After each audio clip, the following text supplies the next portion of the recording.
नमस्ते सबैलाई, म दिपक बोराको तर्फबाट। यति बेला म मुम्बईमा छु। मेरो पछाडि देखिरहनु भएको छ ठुल्ठुला बिल्डिङहरू। यो मुम्बई महाराष्ट्रका बिल्डिङहरू हुन्।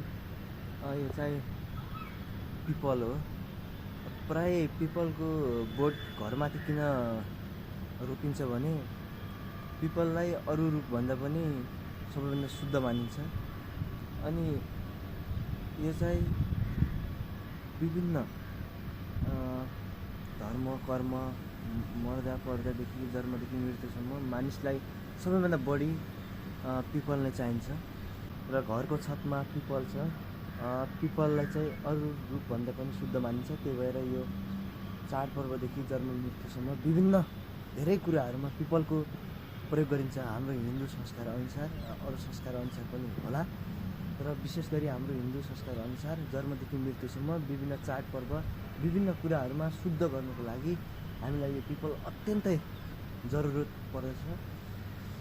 र म यति बेला छु मुम्बईमा छु। मुम्बईको एउटा होटल, एउटा आलाग होटलको छत माथि छु। र छत माथि हुँदाखेरि यहाँको दृश्य देखाउँदैछु। भर्खर सनराइज भएको छ। चराचुरुङ्गी पक्षीहरू उडिरहेका छन् आकाशमा। यो चाहिँ मुम्बईका बिल्डिङ, एक ठुलो बिल्डिङ छ। यो चाहिँ घरमाथि नै मन्दिर छ।